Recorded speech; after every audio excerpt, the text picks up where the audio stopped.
시청자 여러분 안녕하세요. 방현석이 만난 승부사들 진행을 맡은 소설 범도희 작가 방현석입니다.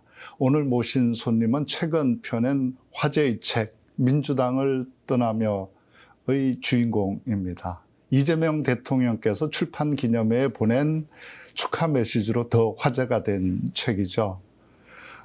감옥 안에서 옥중에서 민주당을 떠나면을 번역해서 출판한 송영길 소나무당 대표님 모셨습니다. 송 대표님 네, 안녕하세요. 네, 고맙습니다.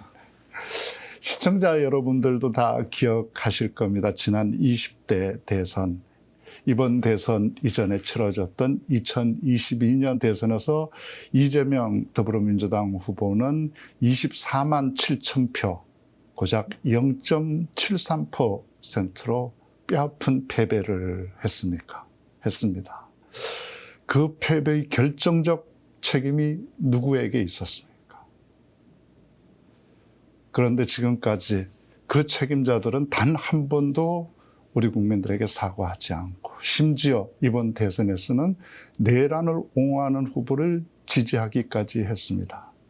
그럼에도 그때 이재명 후보는 모든 책임이 자기에게 있다고 머리 숙여왔습니다. 그리고 그 대선을 이끌었던 송영길 더불어민주당 대표는 책임을 지고 사퇴했습니다.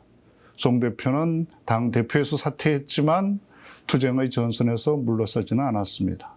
윤석열 정권의 폭압에 맞서서 가장 먼저 가장 치열하게 싸웠죠. 검찰 정권, 윤석열 정권의 보복이 두려워서 주춤거릴 때 직접 윤석열을 고발하고 1인 시위에 나섰던 분이 바로 송영길 대표였습니다. 특히 지난 12월 3일 윤석열이 내란을 일으켰을 때 가장 먼저 국회로 달려가서 계엄군을 막아서고 또 그 계엄군을 설득했던 사람이 송영길 대표였습니다. 저는 그 장면이 굉장히 인상적이었습니다.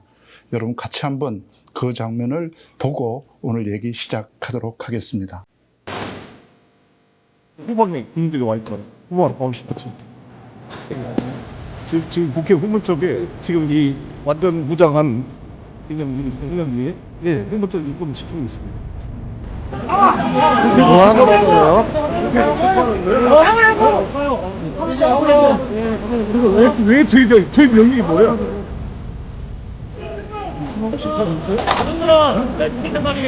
어느 부대요? 어느 부대? 하는 바람은 물어봤어요. 나비들 내가 다 실패를 가져왔는데 지금 국회의원들 체포하러 온 겁니다. 여러분들은 윤석열의 사장이 아닙니다. 대한민국 국민입니다, 여러분. 자랑스러운 대한민국의 국군 여러분, 우리 아들, 딸 여러분, 여러분은 대한민국 민주공화국을 지키는 간성입니다. 헌법 제7조에 따라 전 국민을 위한 봉사자인 것입니다, 여러분. 부동시로 군대를 기피하고 억울한 최승훈 상병의 죽음을 원인을 밝히기 위해서 수사를 했던 박정훈 대령을 항명죄로 기소하는 이런 반란군 같은 윤석열 범죄 정권의 하수인이 되지 말고 자랑스러운 민주공화국 대한민국의 국부로서 본거를 지켜주실 것을 호소드립니다. 가격됐어요? 여러분들 행동 멈추세요.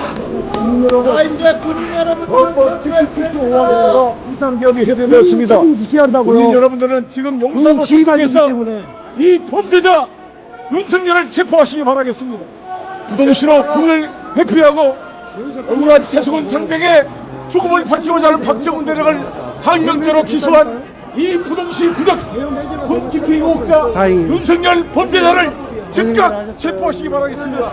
애국 군인 여러분, 지금 용산으로 출동합시다. 전날의 상황은 지금 봐도 가슴이 철렁합니다. 어디에 계셨길래 저렇게 빨리 국회에 달려갈 수 있었는지 또 저렇게 마치 준비된 것처럼 알고 있었다는 듯이 저 상황에서 군인들을 저렇게 정확하게 설득할 수 있었는지요? 제가 그날 그 아침에 갑자기 서울의 소리하고 최재형 목사님을 압수수색에 들어갔어요. 그날 아침에. 바로 12월 3일. 아니, 그러니까 아마도 그 명태균과 김건희 간의 녹취록이 더 이제 아주 치명적인 게 나올 거라는 이제 말이 퍼져 있었기 때문에 그걸 사전에 이걸 차단하기 위해서 아마 압수수색이 들어간 것 같아요. 그러니까 지금까지 윤석열 씨가 말했던 게 무슨 뭐 국회 좌경 반체제 세력을 뭐 소멸하기 위해서 자기가 계엄령을 선포했다고 극우적인 그런 명분을 내세우는데 실제는 그것조차도 아니고 사실상 자신들의 범죄 행위가 점점 폭로되니까 이걸 막기 위한 계엄령으로 보는 게 이제 많은 사람들이 이제 그렇게 생각하고 있습니다. 많이 또 특검 수사를 통해 이게 드러나고 있는데 그래서 갑자기 전화가 와서 제가 바로 최재형 목사님과 서울의 소리 거기 방송국 압수수색 현장에 변호사로서 제가 참관을 하고 있었어요. 아, 변호사 역할을 하고 있었군요. 아직도 변호사 자격이 있어가지고 그래서 저기를 갔습니다. 저기 이 최재형 목사 서울경찰청에 포렌식을 하는데 참관하고 있었는데 딱 이게 메시지가 뜨기래. 견딜 수가 없어서 이게 이게 뭐냐 도대체 이걸 어디 피해야 되는가? 집으로 갈 수도 없겠고 갈 때는 국회밖에 없다. 빨리 국회에서 이걸 해제 의결을 해야 되겠다 싶어서 바로 제 아내 차를 타고 갔는데 그때가 아마 제가 제일 먼저 도착했던 것 같아요. 그냥 무사 통과를 했습니다. 박찬대 원내대표한테 전화를 드렸더니 그렇지 않아 모이고 있다 그러더라고요. 박선 의원, 유동수 의원들한테 전화했더니 오고 있다 그래서 다행이다. 빨리 잡히지 말고 빨리 좀 모여주라 이렇게 그 안에서 계속 의원들하고 전화를 하고 있었습니다. 근데 이제 헬기가 선회하더니 이제 착륙하기 시작하더라고요. 그러니까 5.18이 그대로 연상이 되고 제 아내보다는 불을 꺼놓고 차에 없는 것처럼 밑바닥에 시트 밑에 좀 엎드려 있어라. 나는 이제 나가서 그 부딪힌 거죠. 애들하고. 남항이 신나서 차 안에 숨어 있고. 아, 그러나 다른 사람들처럼 어디 뭐 저녁 먹고 술 먹고 있었던 것도 아니고 네. 경찰청에서 네. 그 포렌식 하고 있다가 달려갔군요. 네. 전 그때 겁도 나기도 하지만 이제 저도 나이가 들으니까 그 군인들이 다 내 아들처럼 느껴지더라고요. 차분하게 설득을 좀 해줘. 그 전날 상황이 저 장면이 어쩌면 바로 그 직후에 열렸던 이제 송 대표님 재판에서 그러니까 법정 구속되는 일과 제가 볼 때는 좀 무관하지 않다는 느낌이 들었어요. 그러니까 실제 이제 검찰이 송 대표님을 이렇게 혐의로 삼아서 기소하려고 했던 건 뭐 이른바 돈봉투 사건이었잖아요. 그 사건은 전부 무죄임이 다 밝혀져서 그 재판에서 다 무죄가 나왔고 이제 남은 건 그 엉뚱한 이제 별건 뭐 연구소의 무슨 기금 운영 뭐 이런 걸 트집 잡아서 그 이제 법정에서 구속시켜 버리지 않았습니까? 본 문제는 다 이미 무죄가 밝혀졌는데 법정 구속까지는 굉장히 이례적이었는데 이게 실제 근데도 불구하고 지금도 사람들은 마치 송 대표님이 구속된 게 그 돈봉투 사건에 죄가 인정돼서 그런 것처럼 알고 있거든요. 심지어 오늘자 제가 신문에 언론에 검색해봐도 송영길 대표가 돈봉투 사건으로 법정 구속되어 있다가 보석으로 석방되었다. 이렇게 지금 오늘도 쓰고 있더라고요. 그 실상이 어떻게 되는 건가요? 일단 기자님들이 좀 인터넷 조금만 검색해 보면 알 수 있을 텐데 어떻게 전 국민에게 나가는 기사를 쓰면서 그 잠깐 언론 그 인터넷 검색조차 안 해보고 기사를 쓸까요? 그래서 나는 우리 젊은 기자분들에게 호소하고 싶은 것은 최소한 옛날은 발로 뛰어서 여러분의 선배들을 취재를 했습니다. 그저런지 못할 망정 책상에 앉아서 검색만 해보면 바로 확인되는 팩트를 틀리게 쓴다는 것은 좀 반성해야 될 문제로 보여지고요.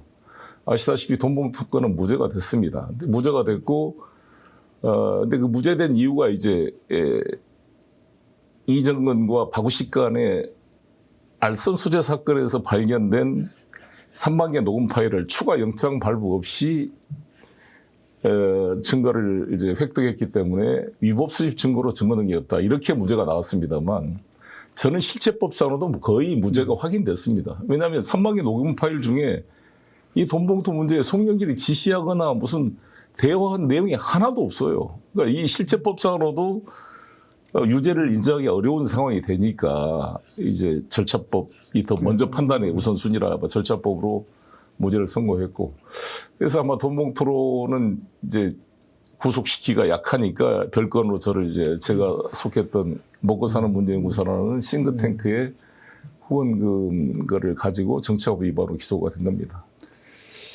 참. 저도 오늘 검색해봐도 다 알 수 있었는데 이게 뭐가 거짓이고, 근데 오늘도 그렇게 기사를 썼단 말이에요. 이렇게 억울하게 감옥에 들어가 있으면 정말 속이 상해서 화병이 났을 텐데 어떻게 그 속에서 또 이 책을 번역하려고 생각했는지. 이 책은 당연히 처음 보실 때는 아마 이제 영어로 된 그러니까 원본이었을 텐데 영문본을 어떻게 찾아서 이걸 읽게 되고 또 번역하겠다는 생각을 하게 되셨는지요? 원래 이 털시 개보다라는 분이 1981년생인데 하와이가 자기 선거구입니다. 사모아 출신 아빠 밑에 태어나긴 했습니다만 그래서 최연소 이제 하와이 이제 주 의원이 됐어요. 그래서 그때부터 제가 알기 시작했는데 연방 하원을 4번 했습니다. 그때도 제가 만나서 서로 이제 알고 지내게 됐는데, 그래서 이분에 대한 관심을 가지고 쭉 팔로우를 하고 있었는데 이분이 이제 대통령 후보로 출마를 했어요. 그 지난 대선 민주당 대선 후보로. 그래서 카멜라 해리스와 이제 많이 논쟁을 했고 또 조 바이든과 경선을 했는데 지지도가 안 나오니까 이제 이분은 사퇴하면서 샌더스를 지지했습니다. 근데 아마 그 대선 과정에서 민주당 주류로부터 하도 공격을 당하다 보니까 상처를 많이 받고 또 자기가 안 맞다 싶어서 탈당을 해가지고 공화당 이 트럼프 후보를 지지하게 됐습니다. 그 바로 탈당을 하고 트럼프를 지지하면서 왜 자기가 미국 민주당을 떠나게 됐는지, 왜 트럼프를 지지하게 됐는지를 쓴 책입니다.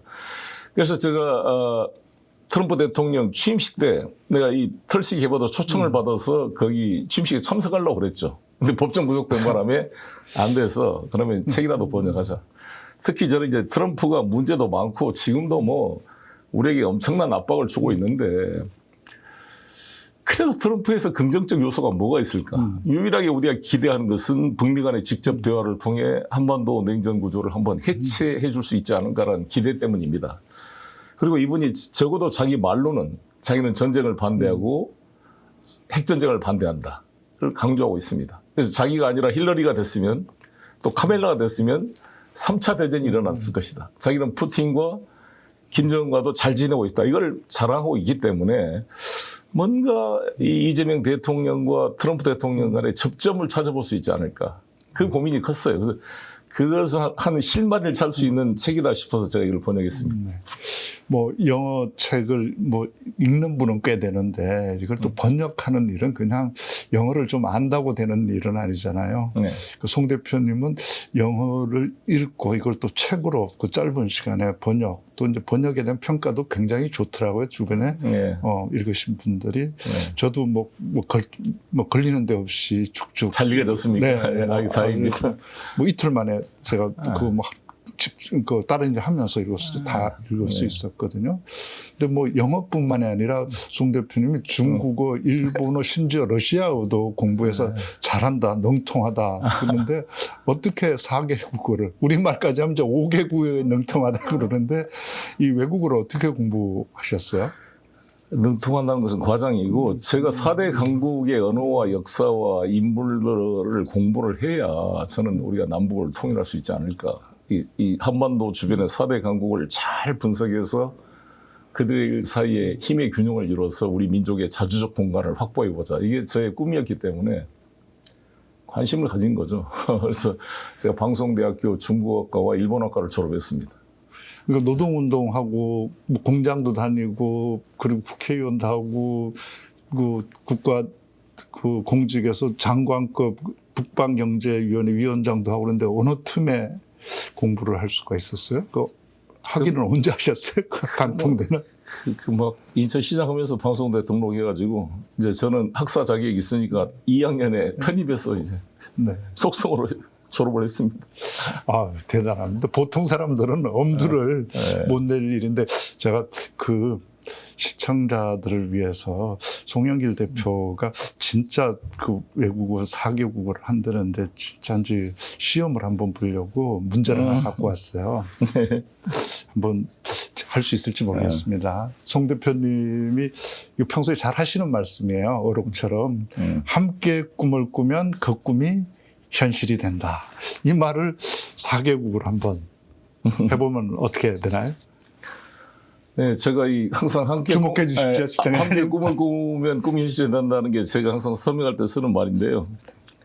뭐 영어로 if we dream together, our dream will come true. 실현이 된다 이런 뜻이고 우리가 뭐 일본 말로는 모시 와다시 다치가 유메오 도토모니 미래바 유메오 가나로도 지치겐 되시오. 실현된다 이런 말이고요. 중국말은 루고 워먼요 공통동몽 저거 뭐 일인 회의 시엔 일인이란 말이 이제 반드시 회의 시엔 된다. 예. 네, 러시아어는 에슬리 무이 부잼 미치다치 부메세테 부메세테 같이 한다는 말입니다. 또 미치다 오바자질라 수부제자 반드시 실현될 것이다 이런 말이.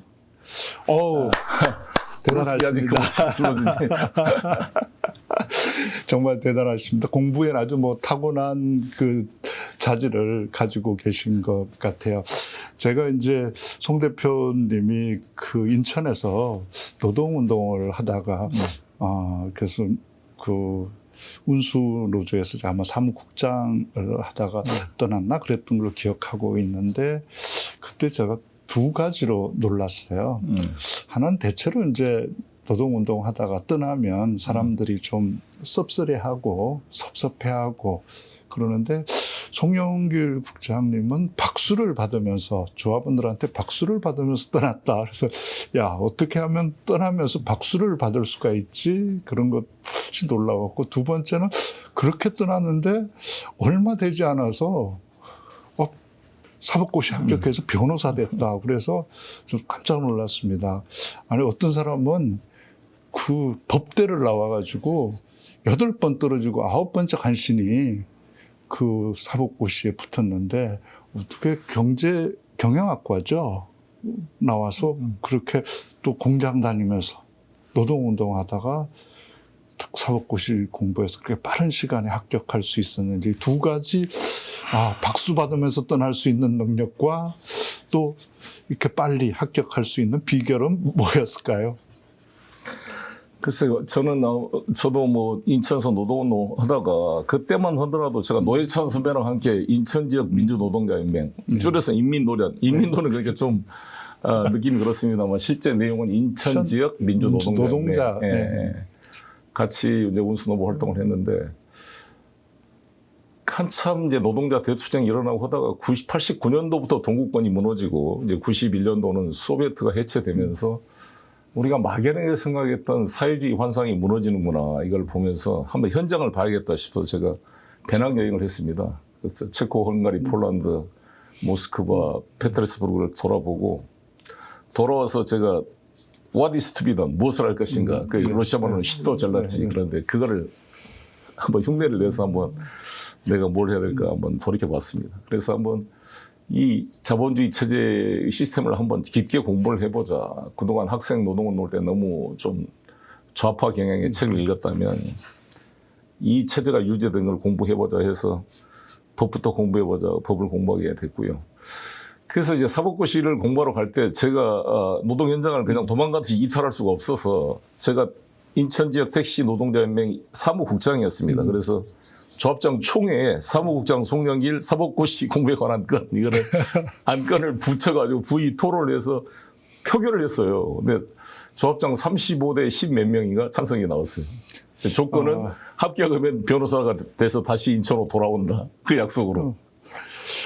이렇게 사법고시를 노동조합 대표자들의 결의로 하게 된 사람은 아마 전 세계 역사에서 송영길 대표가 처음이자 마지막이 아닐까 싶습니다. 그래서 신림동에서 고시 공부하고 있으면 지금 그 구수영 동지나 이규생 동지 이런 분들이 한 달에 한 번씩 치킨 사가지고 한 번씩 지지 방문 공부하는데 격려 방문했습니다.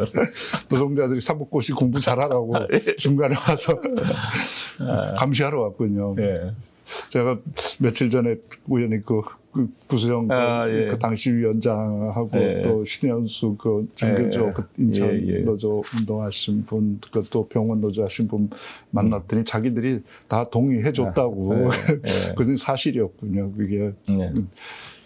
그래도 그렇게 공부할 수 있었던 건 이제 그 지원이 또 집에서 있었을 텐데 그 인천에 공장 다닐 때 또 운수노조 또 일할 때 이때 이제 사모님이 굉장히 역할을 헌신적으로 하셨다고 이렇게 그러니까 그분들이 얘기하더라고요.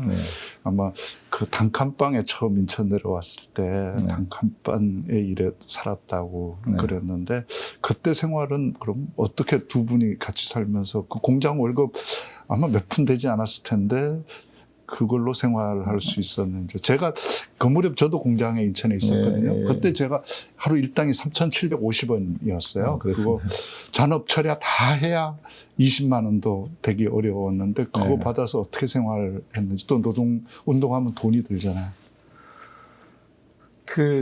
제가 이제 선창산업에 처음에 대우자동차 르몬공장 질 때 배관 용접하다가 주한 5공단에 동방상사라는 시계공장도 다니다가 그 다음에는 선창산업을 다녔어요. 여기 썬퍼니처. 근데 제 아내는 신명전기라고 구로다 가리봉 오거리에서 전자의 그 유장취업에 있었는데 우리 둘이 따로따로 살면 돈 드니까 합해서 방비용도 줄이고 그러자 그래가지고 그때 제 친구 서울대 학생회장이었던 이정우 변호사가 자기 아버지가 좀 부자고 그래서 한 500만 원을 가지고 왔어요. 그래서 그걸로 저기 송림동 쪽에다가 만화방을 차렸습니다. 제 아내가 그 만화방 주인을 하고 거기서 김영춘, 백태웅, 이정우 막 그래서 모임방을 했어요. 그래서 만화방이 또 아지트 모임방도 하고 거기서 이제 조금 수입도 생기고 저는 이제 썬퍼니처 다니고 그러다가 이제 저희 부모님 장모님이 안 되겠다 싶어서 결혼을 시켜줘가지고 저기 효성동 쪽에 그 한양 아파트를 하나 얻어줘서 거기서 살았습니다. 살다가 이제 저희 이제 운수노보 저거를 하게 됐죠. 그 얼마 전에 돌아가신 또 이목희 선배가 그때 인천에서 그렇죠. 노동운동 하시잖아요. 그 이목희 선배님은 또 사모님이 그 주안에 책방을 열어서 거기를 아지트로 삼았는데 또 우리 송 대표님은 그 만화방을 열어서 아지트로 삼았군요. 그래도 그때는 단칸방에서 그렇게 시작했지만 지금 그 후에 이제 5선 국회의원 5번 하고 또 인천시장도 하고 또 장관급 위원회 이제 북방경제위원회 위원장도 지내셨는데 그 후로는 지금 이제 경제가 좀 사는 게 좀 나아졌습니까? 어떻습니까? 뭐 지금은 여러 가지 책도 쓰고 강연도 하고 뭐 유튜브 나오고 그래서 그냥 버티고 있습니다. 뭐 집이 아직도 없다는 소문이 있던데 그건 사실이에요? 예, 지금 뭐 집은 없이 살고 있고요. 별로 집을 가지려는 노력도 하지 않고 돈이 있으면 막 주위에 뭐 어디다가 기부하는 게 많다 보니까 돈을 제 아내도 그냥 자기가 가지고 있으려고 하지 않은 것 같아요. 그래서 서울로 이사 왔는데 확실히 서울 집값이 비싸가지고 저 인천 계양구 있을 때는 제 아파트가 한 2억 4천 정도 전세금이 됐는데 여기 오니까 아파트 한 24평 얻으려고 때 6억을 달라 그래서 아파트로 못 들어가고 지금 6층짜리 연립주택에 지금 4억 3천짜리 그 전세로 들어와 있습니다. 네, 5선 국회의원의 인천광역시장의 장관급 공직을 지낸 분이 이제 이렇게 정치를 하고 계신데 이런 사람을 상대로 우선 정치자금법이다, 돈봉투다 이런 걸 가지고 문제 삼으려고 하는 발상 자체가 이게 참 그 합당한 일인가, 뭐 법 이런 걸 다 떠나서 그 발상부터가 사실 잘못된 거 아닌가 이런 생각을 하게 됩니다.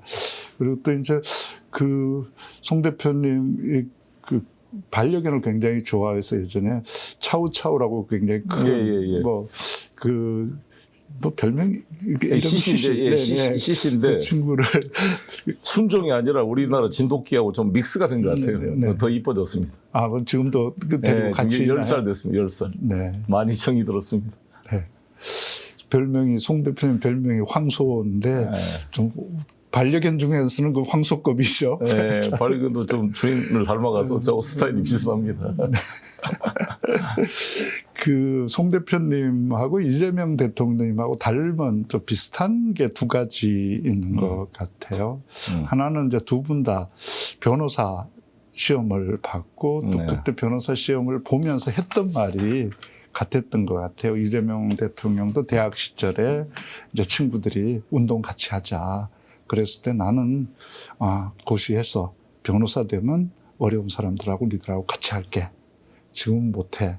그렇게 해서 공부해서 그 약속을 지켜서 이제 성남 자기가 노동자로 살았던 그 소년공으로 살았던 성남으로 돌아가서 노동자들하고 함께 일을 시작했고 또 송 대표님 노동운동을 하다가 이런 시대에는 또 변호사라는 이런 전문적인 역량을 가지고 하는 게 더 기여를 할 수 있겠다. 그래서 돌아온다는 조건을 승인받고 그것도 조직적으로 결의를 받고 붙는 것도 그 약속하기는 쉽지만 지키기 쉽지 않은데 그 약속대로 또 인천으로 돌아가서 다시 변호사 일했던 이 점은 또 이재명 대통령하고 송 대표님이 같은 네.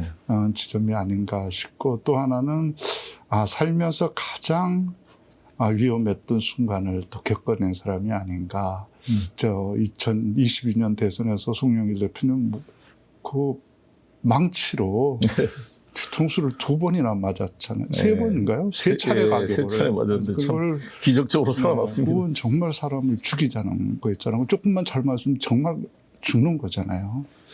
네, 그 그 언어도 그냥 기능이 상실될 뻔했습니다. 잘못했으면. 그때 다들 정말 조금 사리가 분명한 거고 실제 죽을 뻔했던 거고 이재명 대통령도 이제 부산에 갔다가 테러를 당해서 정말 몇 미리만 비껴갔으면 그렇습니다. 그냥 죽었잖아요. 이 세상 못 보는 거였는데 이재명 대통령은 그때 자기가 이렇게 맞고 누워 있으면서 이제 하늘이 이렇게 보이는데 조금 있으면 저 하늘이 안 보이겠구나. 그러면 끝나겠구나. 이런 생각을 했다고 그러더라고요. 그 송 대표님은 그때 망치로 맞았을 때 어떤 생각이 들었어요? 일단 살았다. 나는 이제 말부터 해봤어요. 혹시나 언어 기능에 중추가 맞아서 뭔가 좀 뇌가 작동이 안 되는 게 아닐까. 또 혹시 반신불수가 될 수 있어. 손 같은 거 움직여보고 그래서 그게 그래 정상적으로 작동되니까 너무 다행이다 이런 생각을 했고요. 정말 만약에 제가 키가 크지 않았고 또 때린 분이 연세가 드신 분이라서 힘이 좀 약했고 이게 위로 사각으로 때려서 이게 빗나가가지고 제가 살았지. 위에서 그냥 확 찍었으면 아마 어디가 반신불수가 됐을 것 같습니다. 키가 1m 82입니다. 82, 저보다 1cm 더 크군요. 키덕을 그때 한번 보셨습니다. 네. 이재명 대통령은 그때 누워서 이제 마지막으로 떠오른 게 가족들이었다고 그래요. 그때 송 대표님은 누가 떠오르는 사람이 있었나요? 네, 제 아들이 와서 막 한없이 우는데 좀 마음이 아팠습니다. 근데 저야 이재명 대표에 비하면 조족지혈이었고 정말 이재명 대표는 이제 섬뜩했죠. 정말 너무나 다행이고, 이거 참 극적이었습니다. 그래서 아마 저는 이재명 대통령이 성공하실 거라고 보는데, 한번 삶과 죽음을 겪었기 때문에, 어차피 우리가 한번 살다 죽는 목숨 아닙니까? 네. 정말 고지멸도 이런 것처럼 집착을 벗어나고 딱 그 역사 앞에 서게 되면 이길 수 있습니다. 저는 이번에 자주국방을 딱 선언하면서 유엔에 가신 걸 보고 정말 그 결의를 느꼈는데, 박정희 대통령이 75년 동안 그랬습니다. 하도 미국이 미군 철수한다고 막 그러니까 가려면 가라. 네, 자주국방 하겠다. 핵 개발하겠다 그러니까 미국이 아니 무슨 안 갑니다. 고정하십시오. 이렇게 박정희 대통령 달랬던 일이 있었습니다. 마찬가지로 우리가 노예의식이 돼서 외국 군대가 없으면 곧 나라가 망할 것처럼 아니 우리가 50배가 넘는 GDP 북한에 비해서 인구도 2배가 많습니다. 우리나라 정말 군사비가 아시다시피 거의 61조 470억 달러가 넘잖아요. 한 61조 좀 되는 비용. 북한의 GDP보다 많은 군사비를 지출한다고 이재명 대통령께서도 지적했는데 그래놓고 외국 군대가 없으면 무너질 것처럼 생각하는 이런 이 굴종적 의식을 가지고 어떻게 이 나라를 지켜내겠습니까? 물론 저는 주한미군과 연대하고 협력적 동맹이 필요하지만 그것도 자주에 기초해서 해야지. 그래서 나는 이재명 대통령이 이런 담대한 모습을 보일 수 있는 게 그 삶과 죽음의 한 고비를 넘긴 게 나는 힘이 될 거고. 그래서 저는 대통령이라는 자리가 얼마나 그 책임감과 무게가 크겠습니까? 그래서 제가 옥중 편지에도 그런 말 썼는데 이재명 대통령 역사의 무게를 감당해 주시오. 이제 이런 격려에 제가 글을 쓴 적이 있습니다. 네, 저도 이제 이재명 대통령 페북에 쓴 글, 그러니까 외국 군대가 없으면 자주 국방이 안 되는 것처럼 하는 굴종적 사유다. 네. 이거 보고 전 사실 소름이 좀 돋았어요. 네. 이게 보통 사람이 아니고 그냥 야당 대표일 때가 아니고 그렇습니다. 대통령으로서 이 글을 쓸 때 얼마나 많은 고민을 하고 그렇습니다. 많은 준비를 하고 또 얼마나 단단한 각오를 한 다음에 이 글을 썼을까 생각하니까 등줄기가 오싹했거든요. 맞습니다. 네. 근데 정말 송 대표님 말씀대로 우리 대한민국이 호락호락합니까? 좀 자부심을 가지고 우리 대통령이 저렇게 나서기 전에 우리 국민들이 먼저 자신감을 좀 보여줬으면 좋겠다. 이런 생각을 했습니다. 그리고 또 이 책을 보면 우리가 어떻게 해야 되나, 미국을 어떻게 해야 되나, 이것도 좀 더 잘 보여주는 것 같습니다. 이제 이 책을 쓰기 전에 이제 감옥에 가 있으면 그렇게 당하기만 하고 사법 테러가 더 심할 것 같습니다. 타격이 어떻게 정말 망치로 맞은 것보다 터무니없는 그러니까 혐의를 씌워서 이렇게 감옥에 법정 구속해서 들어가 있으면 너무 힘들었을 것 같은데 그 감옥에서의 생활은 어떻습니까? 감옥에서 일상은 어떻고 또 감옥에서 지낼 때 생각은 어떠셨고 또 있을 때 계실 때 또 윤석열이 내란 수계가 들어오지 않았습니까? 그 집에. 그랬을 때 감정 또 지금 하고 있는 내란 수계 윤석열의 또 수감 중에 취하고 있는 저 태도들은 어떻게 평가할 수 있을 것 같습니까? 일단 저는 이제 이번에 국회 내란 사태 났을 때 제일 먼저 뛰었던 것도 마찬가지고 제가 글에도 썼습니다만 제가 1980년 5월을 광주에서 고등학교 3학년으로 보냈는데 그때 욕되게 살아남은 목숨입니다. 그때 죽지 못했고 그런 빚진 자의 심정을 살았기 때문에 지금 제 나이 이제 63세 됐는데 그러면 이제 살 만큼 살았다. 죽으면 죽으리라 이런 생각을 하게 되고 아침에 일어나면 오늘 하루가 내 인생의 마지막 날이다. 또 제 옆에 사형수가 같이 살았어요. 서울구치소에서 바로 제 옆방에. 바로 옆방에 25년째 살고 있더라고요. 그런 분들을 보면서 느끼는 바가 많고 그래서 내가 두렵지 말고 싸우자. 끝까지 제가 법정에서도 검찰 앞에서 가서도 감옥 안에서도 일관되게 투쟁의 의지를 유지했기 때문에 제가 이 위법 수입 증거도 끝까지 제가 공격을 해서 무죄를 받아낼 수 있었다고 생각합니다. 다른 저와 같이 공무원을 했던 다른 의원들은 1심에서 다 유죄가 나왔잖아요. 좀 치열하게 싸우지 못했던 면이 있었거든요.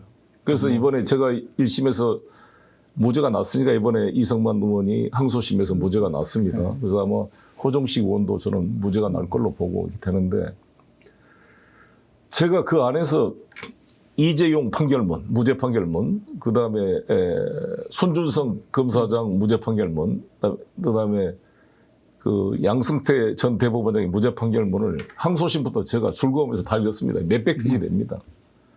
다 그들의 법리를 분석을 해서 왜 이 법리가 이재명, 송영길, 김용 같은 사람한테는 적용이 안 되는 거냐. 의심스러울 때는 피고인의 이익으로 내란 수계를 풀어줬던 지기현 판사. 이런 걸 또 용인하는 이 사법부가 이것을 정확히 같이 동일한 원칙을 적용해달라고 끈질기게 싸운 거죠. 계속 글 쓰고 내고 법정에서 다투고. 그러니까 그 점이 그러니까 이재명 대통령도 그러니까 이 자리까지 올 수 있었던 힘들이었던 것 같아요. 그 테러 당하고 나서 정말 병원에서 지내는 동안 그랬다고 하더라고요. 이제부터 사는 건 덤이다. 그러니까 두려워하지 말고. 그러니까 나를 어떻게 한다고도 공격하겠지. 그런다고 한들 내가 덤으로 사는데 그리고 어떻게 하겠냐. 그리고 그렇게 해서 당하면 당해야지. 근데 나는 내 길을 가겠다.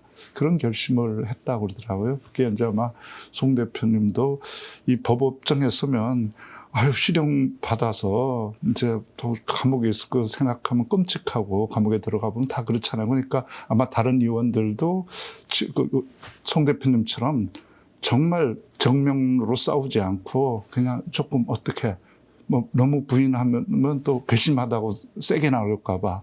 그러다 보니까 1심에서 또 형을 받은 점도 있는데 이제 2심에서 다행히 이제 송 대표님에 이어서 먼저 1심 유죄 받았던 분들도 다 무죄로 나오니까 아마 다음 진실은 다 밝혀지지 않을까 싶습니다. 네, 그리고 이제 저는 정말 그 검사들한테 내가 강의를 했습니다. 특수부 검사들한테 불려가서 네. 내가 진술 거부권 행사하겠다고 끝까지 말 안 하니까 이제 조서 쓰다가 이제 좀 자기들도 지루하니까 이제 조서 작성 중단하고 그냥 여담으로 나한테 물어보고 좀 그래서 이제 말을 했는데 왜 검사가 됐습니까, 여러분? 형법의 보충적 성격이 뭡니까? 국가가 월급을 줘서 만든 이 특수부 검찰이 제한된 수사력을 가지고 가장 국가적으로 중대한 범죄부터 이 우선순위를 매겨서 이 검찰력을 배분해야 될 텐데 과연 송영길이 전당대회 돈봉투 나눠준 게 그렇게 이 한 2년을 이 열 몇 명이 되는 검사가 달라붙어 수사할 정도의 가치가 있는 중대 범죄라고 보십니까? 우리 당내 선거잖아요. 그리고 선거법상 공직선거는 운동원들에 대해 일일 10만 원 정도씩 경비가 지급되도록 법에 규정이 돼 있고 오찬들을 제공할 수 있게 돼 있는데 당내 선거는 그런 규정이 없어요. 밥 사주는 규정도 없고 제 캠프에 한 70명 정도가 자원봉사로 일을 했습니다. 그럼 한 2만 원짜리 밥만 사도 140만 원이잖아. 한 끼 먹으면. 이런 규정이 하나도 없어요. 근데 그런 거 이제 누가 어디 가서 뭐 부정한 돈을 받는 것도 아니잖아요. 지금 이 돈봉투 나눠줬다는 돈 5천만 원을 내는 사람이 김영권이라는 분인데 단국대학교 학생회장을 했던 81학번이고 주유소를 운영해서 현금이 좀 있는 분이에요. 그래서 또 우리 당 당원이고 또 우리 선대위원회도 들어있었더라고. 나도 몰랐는데. 그래서 좀 여유 있는 사람이 내 가지고 같이 밥 먹자라고 한 정도 수준을 가지고 이게 무슨 중대한 범죄라고 이 난리냐. 그것조차도 나는 몰랐다. 어떻게 후보가 바빠 죽겠는데 그걸 일일이 나한테 보고를 했냐. 그리고 이정글의 3만 개 녹음 파일에 송영길의 음성 녹음이 하나도 없고 자기들끼리 이야기도 송영길 후보가 뭐 지시를 했다든지 보고했다든지 이런 말이 하나도 없지 않느냐. 근데 이걸 뭘 죽일 범죄라고 이 2년 동안 이 민주당의 어떤 페인트 칠을 하려고 말이야. 정치적으로 이렇게 하느냐. 내가 정말 한심한 일이다. 이렇게 내가 검사들한테 이야기를 했어요. 자기들도 뭐 부끄러운지 위에서 시키는 대로. 또 물어봤어요. 다른 것도 아니고 김건희 도이치모터스 주가 조작을 반부패 수사이부 당신들 부서에서 맡고 있는데 왜 수사 안 합니까? 자기가 담당이 아니라 잘 모르겠다. 아유, 부끄러워요. 부끄러워. 이재명 대통령도 이제 이번에 이 책 민주당을 떠나며 북콘서트를 진심으로 축하드립니다. 송영길 전 더불어민주당 대표님께서는 어려운 여건 속에서도 미국 털시 게버드 하워님의 저서 Fall of Country를 우리말로 옮기는데 많은 노력을 기울여 주셨습니다. 그 열정과 노고가 더욱 빛나도록 더 많은 독자가 이 책을 통해 현대 민주주의 사회의 고민에 대해 다각적으로 사유하는 시간을 갖게 되기를 바랍니다. 한 국가의 정치와 사회를 깊이 이해하기 위해서는 다양한 시각과 목소리를 접하는 것이 중요합니다. 오늘 이 북콘서트가 미국의 사회, 정치, 외교, 안보 등 다양한 분야에 대한 이해를 높이고 우리 정치를 되돌아보는 뜻깊은 계기가 되기를 바랍니다. 민주당을 떠나며 북콘서트 개최를 다시 한번 축하드리며 이 책이 나오기까지 애쓰신 송영길 전 대표님과 출판사 관계자 여러분께 격려의 인사를 전합니다. 자리에 함께하신 분들께서도 건강과 행복이 함께하길 기대합니다. 2025년 9월 19일 대한민국 대통령 이재명 감사합니다. 에 대해서 미국을 우리가 잘 아는데 굉장히 도움이 되는 책이다.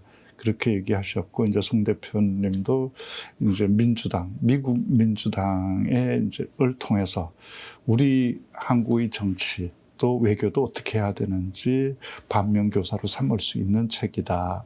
그랬고, 또 이제 그런 데는 미국 민주당의 어쩌면 이중성, 그러니까 진보적 정당 같지만 사실은 기득권에 철저히 둘러싸여 있다. 이 점을 이제 이 저자가 얘기하고 있고, 털시 게버드가 이제 그 점을 우리가 눈여겨봐야 된다. 그러셨거든요. 그러면 털시 게버드가 핵심적으로 주장하는, 그러니까 미국 민주당의 문제는 뭐라고 지금 여러 개 꼽고 있는데, 그 중에 송 대표님이 볼 때 가장 핵심적인 문제는 뭐라고 봤습니까?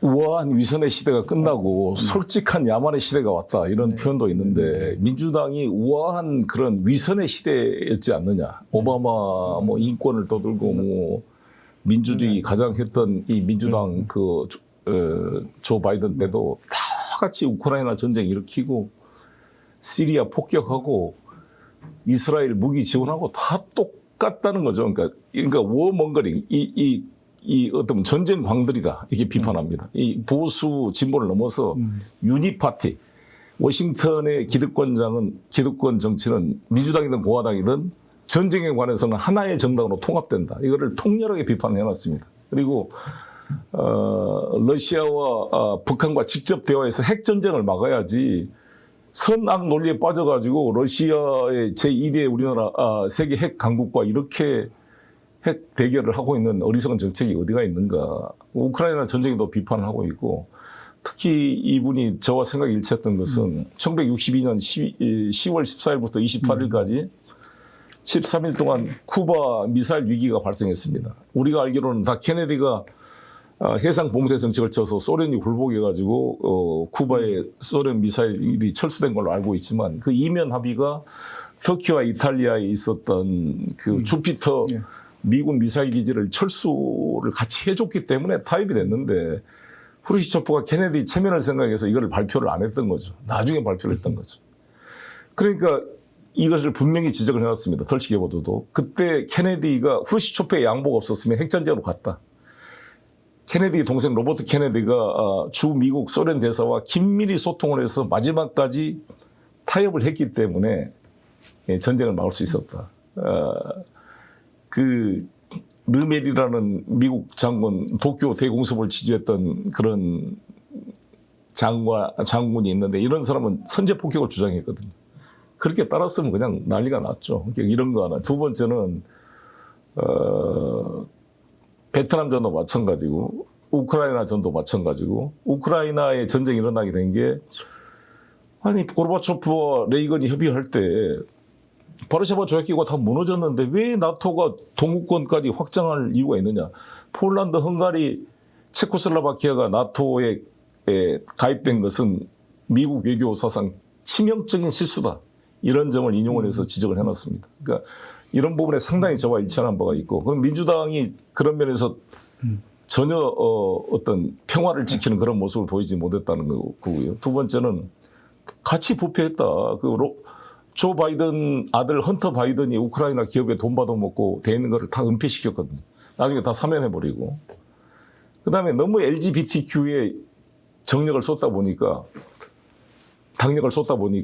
실제 러스트벨트에 있는 오하이오, 미시간 이런 데, 디트로이트 이런 데 자동차 철강 회사들이 다 중국, 일본, 한국으로 떠나고, 거의 이 저학력 백인 남성 노동자들이 거의 그냥 좌절에 빠져 있고, 전부 글로벌라이제이션에서 세계화에 회계사들, 법률가들, 이 금융 전문가들만 살찌고, 실리콘밸리 IT 전문가들만 부자가 되고, 특히 IT 분야는 백인들은 거의 없고 전부 인도, 중국, 한국, 아시아계들이 다 캘리포니아, 실리콘밸리를 쓸고 있기 때문에 수입도 훨씬 높고, 그러니까 완전히 백인이 저학력 남성 노동자들의 분노, 거기다가 남성이라는 이유로 잠재적 성범죄자로 자기들을 몰고, 너무 페미니즘이 강하다 보니까 그런 좌절들을 민주당이 제대로 반영을 못한 거죠. 그런 것에 대한 분노를 이제 트럼프가 자극해서 끌어낸 거고, 그래서 계급적 차별에 대한 문제에 너무 소홀했다, 민주당이. 너무 사회문화적 마이너리티 문제, 성 문제, 트랜스젠더 문제 여기다가 너무 당력을 쏟았다. 그러니까 어떤 음모론이 퍼졌냐. 미국 민주당 애들이 이민자를 대폭 받아들여서 백인 비율을 줄여간다. 백인 비율이 현재 60%니까 지금 백인들이 위협감을 느끼고 있습니다. 계속 히스패닉부터 뭐 아시아계 들어와가지고 50%를 넘겨서 이런 쪽이 백인의 비율을 50% 이하로 낮춰서 아예 유권자 구성을 바꿔보려고 그런다. 리플레이스먼트 스트래티지라고 합니다. 그런 음모론이 퍼지고 있습니다. 그래서 이에 대한 반발이 이제 강력하게 이 소위 마가 운동으로 결합돼서 트럼프가 여러 가지 문제가 있음에도 불구하고 집권을 하게 된 거죠. 그래서 이제 여기서 우리가 이제 벤치마킹 할 수 있는 것은 우리 민주당도 옛날에 유호정 의원이 정의당에 막 타투 이런 거 가지고 그랬잖아요. 우리 비정규직 노동자들이 봤을 때 저 정의당이 타투 뭐 있고 막 저렇게 막 배부른 어떤 사회문화적인 저런 것에 당력을 쏟을 때인가에 대한 소외감이 있었다고 봅니다. 우리 민주당도 정말 이 노조도 조직할 그 여력이 없는 그런 비정규직 노동자들이나 어려움에 써 있는 자영업자들의 그 삶을 쌓아앉지 않으면 자기들만의 리그로 빠질 수 있는 거죠. 네. 그러니까 이제 그런 점들이 이제 네.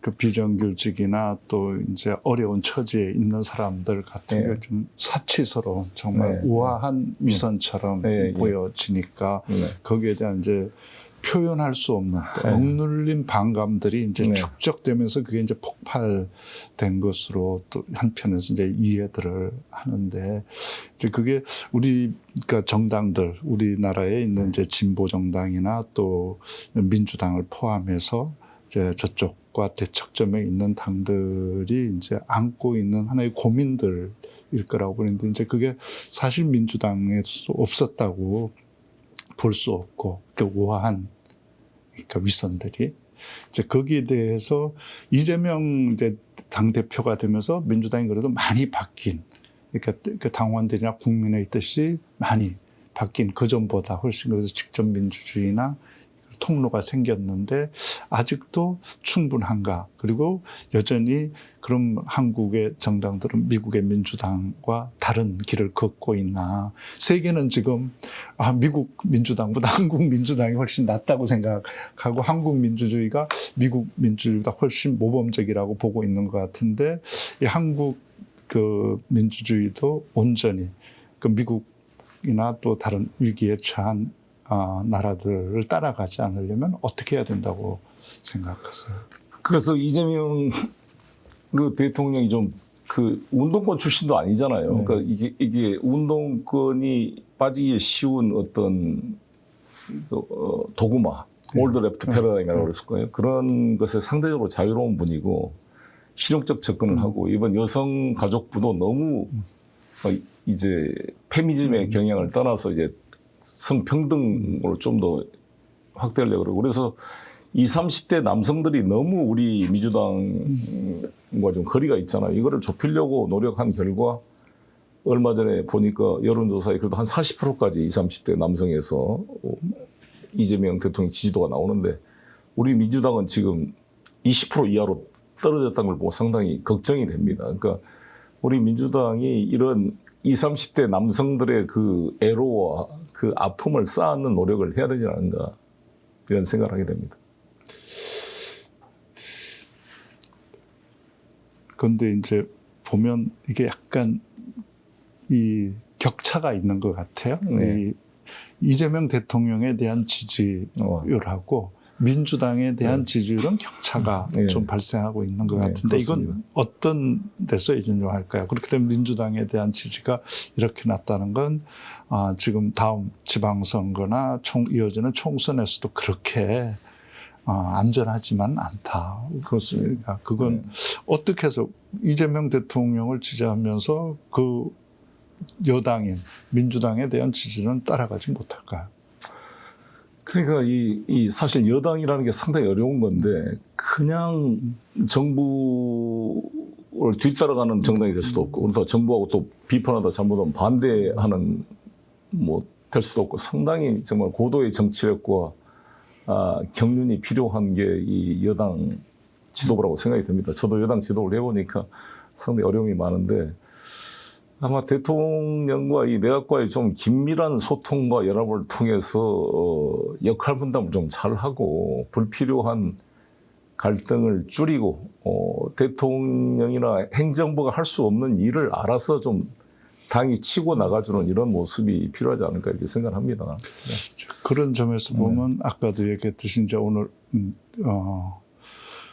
더 뼈저리게 이제 우리가 다가오는 심각하게 받아들여야 될 이제 미국의 공세들, 네. 이제 이걸 이겨내고 우리나라 국권이 앞으로 나가려면 이제 이재명 대통령을 비롯한 정부, 네. 여당들이 정말 똘똘 뭉쳐서 네.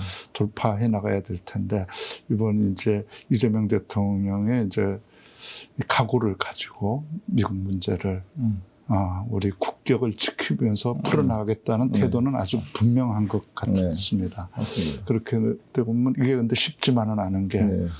러시아도 있고 중국도 있고 일본도 또 버티고 있어서 거기다 또 이제 북한도 이제 하나의 상수가 딱 되어 있는 이제 뭐 핵이 뭐 보유국으로 뭐 실질적으로 미국도 인정한 나라가 됐으니까 이 상황에서 현재 우리 한반도를 둘러싸고 있는 그러니까 미일 중러 그리고 북한과 관계 외교를 어떻게 풀어나가야 한다고 생각하는지 아마 우리 정치인들 중에 가장 그 문제에 대해서 많이 고민하고 특히 러시아 문제, 중국 문제도 오래 공부하셨던 미국에 대해서도 잘 알고 계시는 분이니까 송 대표님 거기에 대한 의견도 궁금합니다.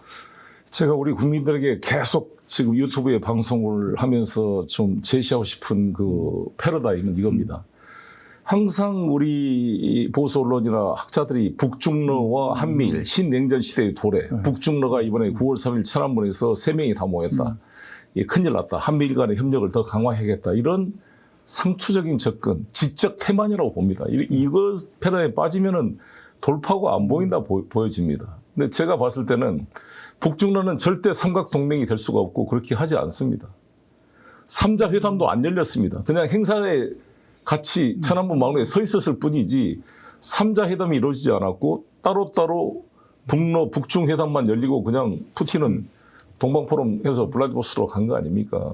그리고 이 사람들은 동맹을 반대해요. 한미일 동맹이 제2의 나토로 되는 것을 반대하는 입장에서 여기서 북중러 동맹을 만들면 한미일 동맹을 오늘 부추긴 곳이기 때문에 절대 자기들은 안 할 뿐만이 아니라 이해관계도 서로 갈등이 있습니다. 러시아와 중국 간에. 또 북한 간의 관계도 마찬가지고.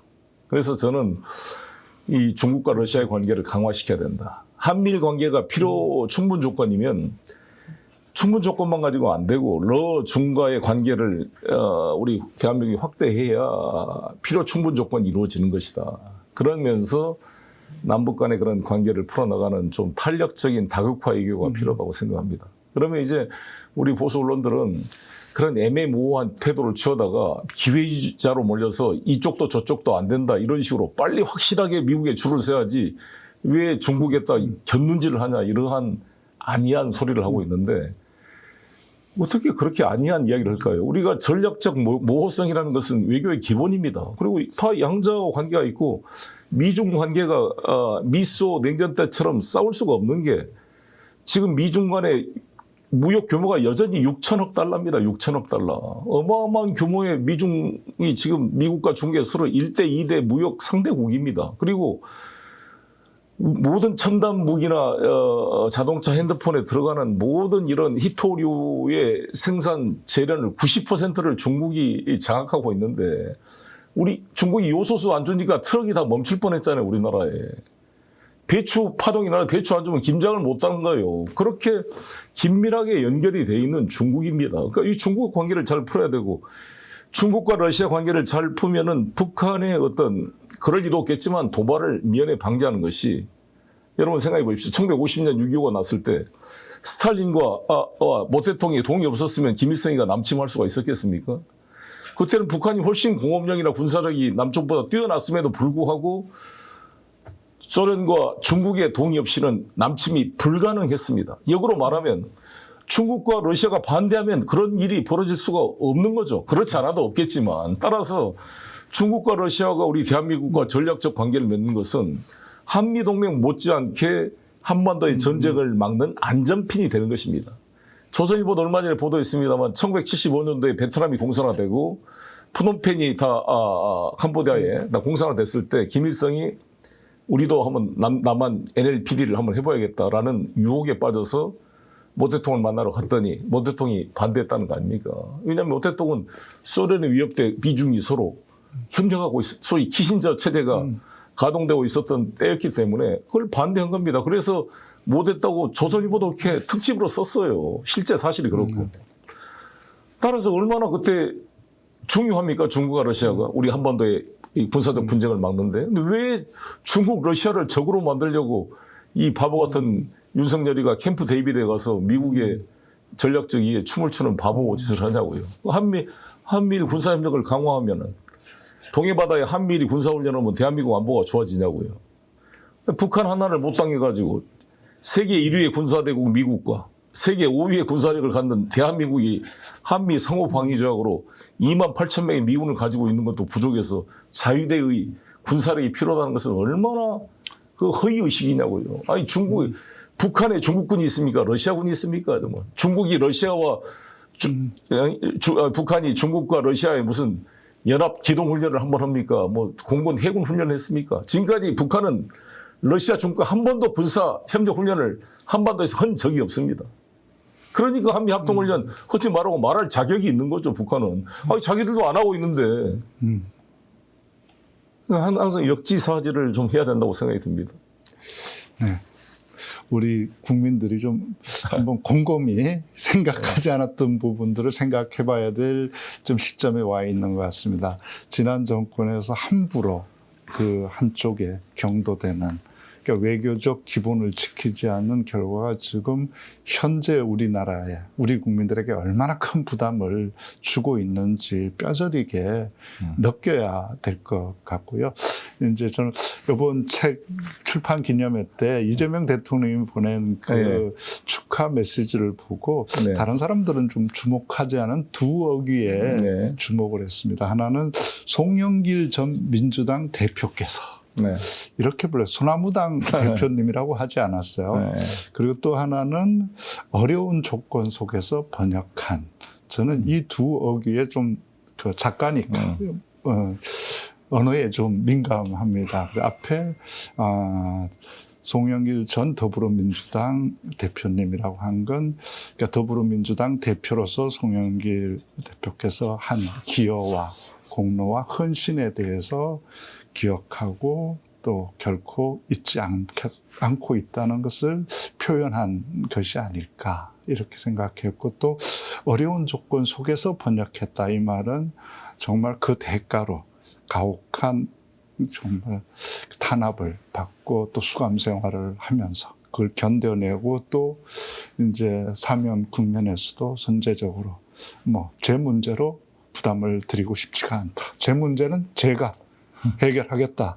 이렇게 선언해 주셔서 뭐 본인이 안 하겠지만 또 당원들이나 소나무당 당원들이나 송 대표님 지지자들 입장에서 보면 이건 정말 당과 나라를 위해서 일하다가 희생한 건데 좀 조치가 있었으면 바랄 수 있었는데 그걸 우리가 대표님이 감당하겠다니까 우리도 같이 감당하자.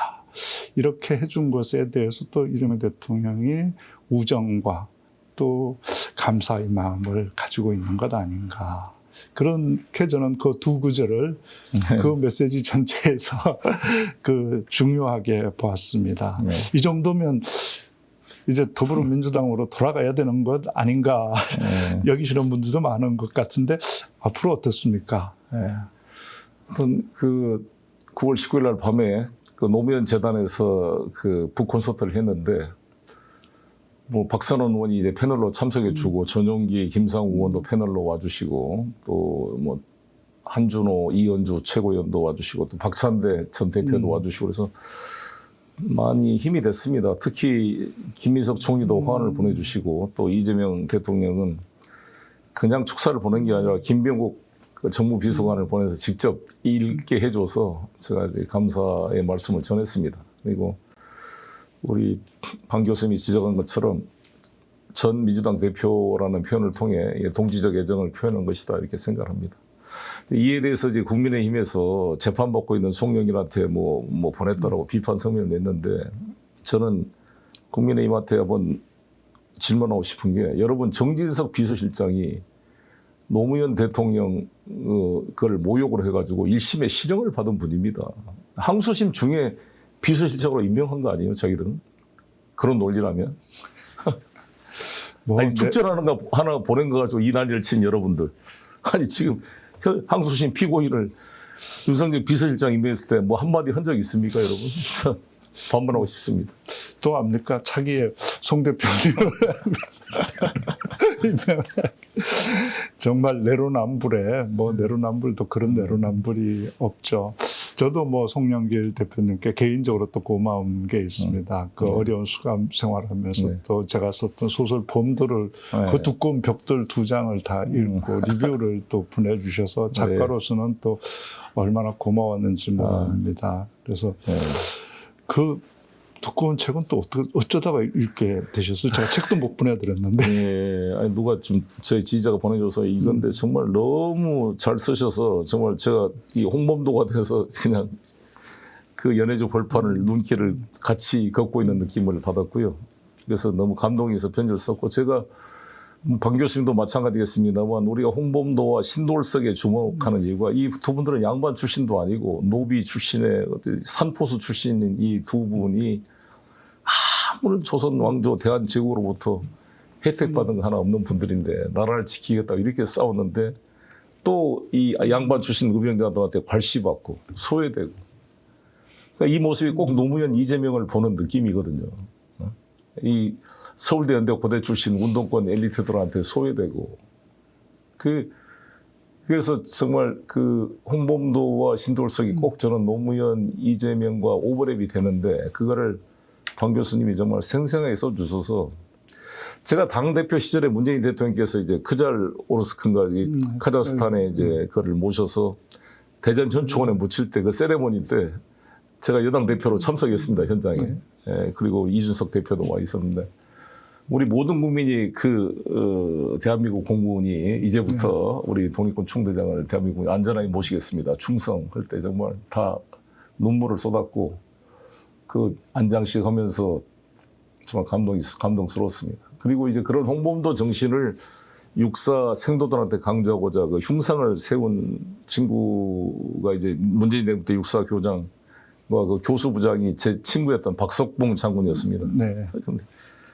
근데 그거를 이 윤석열이 되자마자 그를 철거하려는 모습을 보고 정말 제2의 독립투쟁에 깃발을 들어야겠다 생각했는데 그 책이 우리들의 가슴에 불을 질러줘서 저야말로 우리 방 교수님한테 감사를 드립니다. 아유, 고맙습니다. 작가한테 너무 감사한 일이고 또 정말 연해주와 만주에서 이름도 남기지 못하고 시신도 남기지 못한 채 사라진 그 많은 항일 무장 투쟁 전사들의 이야기. 그것들이 바로 그 정신이 오늘날 우리 국민들이 들고 있는 빛의 혁명을 가능하게 맞습니다. 하지 않았나 그런 생각을 합니다. 오늘 이제 송 대표님 정말 그 어려운 시련을 겪으면서도 조금도 흔들리지 않고 윤석열과 싸우는 전선에서 늘 최전선을 지키면서 이 자리까지 또 오늘 우리가 국민 주권 정부 아래 살 수 있게 하는데 기여해 주셔서 무한히 고맙습니다. 그리고 마지막으로 이제 앞으로 해나가실 일, 또 우리 국민들에게 부탁하고 싶은 일 있으면 말씀 듣고 마치겠습니다. 우리 김구 주석이 독립 때 너의 소원이 뭐냐? 나의 소원은 대한민국의 독립이다. 또 2번, 3번 물어도 이 조국의 완전한 독립을 소원을 외쳤고 나는 독립된 나라에 문지기가 돼서 좋다 이런 말씀을 주셔서 우리를 감동하게 했습니다. 저는 이제 감옥에 있으면서 김대중 대통령께서 무엇이 될 거냐가 중요한 게 아니라 어떻게 살 것이냐가 중요하다 이런 말씀을 했는데 저 자신도 내 개인의 정치적 프로그램, 저의 정치적 야망 이런 것들이 전혀 없다고 해서 할 수는 없겠지만 이번 내란 사태를 거치면서 완전히 이제 마음이 비워지더라고요. 제 얼굴에서 편해졌다 그럽니다, 사람이. 저도 마음이 편합니다. 오늘이 내 인생의 마지막이다 생각하고 지금 살고 있고. 그래서 우리가 이재명 이 정부를 온몸을 다해서 지켜내고 성공시켜야 된다. 자신들의 각 정치적인 프로그램 개인에 따라 호불호로 볼 게 아니라 공사를 구별해서 정말 이 이재명이라는 정권이 우리 역사 속에 얼마나 중요한 도구이고 또 우리가 지켜내야 될 과제인지를 명심해서 제2의 문재인 정부의 실수를 반복하지 않도록 제 온몸을 다해서 제가 어디에 있든지 간에 한번 열심히 뛰어보겠습니다. 네, 고맙습니다. 윤석열 정권의 폭정이 절정에 달했을 때 송영길 대표께서 했던 말이 떠오릅니다. 쫄지 마, 민주당. 이렇게 얘기하셨습니다. 오늘 우리나라가 국민 주권 정부를 세우고 우리 자랑스러운 대통령 이재명이 각오를 단단히 하고 세계 무대에 나가고 있습니다. 이 순간에 우리가 송영길 대표가 했던 그 말, 쫄지 마. 이 말을 조금 바꾸어서 오늘 한번 같이 외치면서 끝내면 좋겠습니다. 쫄지 마, 대한민국. 파이팅! 네, 파이팅! 고맙습니다. 감사합니다. 와, 옷이 좋습니다. 네, 대표님 명절이니까요. 야, 스픽스몰에서 이번 추석 명절 준비한 모양입니다. 네, 대표님 이번 명절 스픽스몰 애청자 여러분들을 위해서 다양한 제품들 많이 준비했습니다. 건강기능식품 그리고 축산, 수산, 와 그리고 과일까지 제대로 된 제품 있네요. 또 특히 쿠키도 전 쿠키를 만들어서 여러분들께 좋은 선물 될 것 같습니다. 귀한 분들을 위한 명절 선물 세트 스픽스몰에서 지금 준비하십시오. 여러분 행복한 명절 진심으로 기원합니다. 명절 선물도 자신 있다 비교하라. 비 만점의 수산물 선물 세트 스픽스몰이 자신 있게 권유합니다. 목포 대표 경영푸드와 함께하기에 더 든든합니다.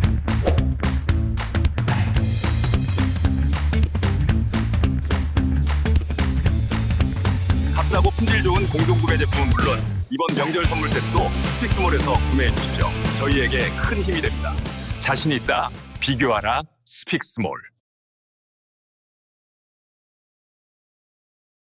종류는 많지만 100% 확신이 없을 때는 바로 스픽스몰 건강기능식품이 정답입니다.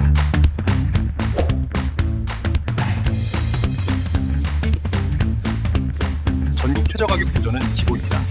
상하제약, 일동제약과 같은 소비자의 까다로운 검증을 받은 회사와 함께합니다. 와, 이런 유명 제품이 이런 가격에? 그것도 안성맞춤 명절 선물 세트라니 역시 스픽스몰입니다.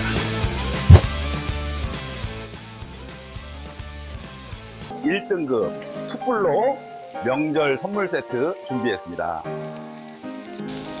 가격에 만족하면서 맛과 품질은 받는 분의 극찬으로 이어집니다. 귀한 분을 위한 애청자 여러분의 한우 선물 세트 구입, 스픽스에도 큰 도움이 됩니다. 자신 있다, 비교하라, 스픽스몰. 오늘 방송 어떠셨습니까? 마음에 들었다면 구독, 좋아요로 스픽스를 응원해 주십시오. 여러분들의 구독, 좋아요는 가장 큰 힘이 됩니다. 스픽스 구독, 좋아요.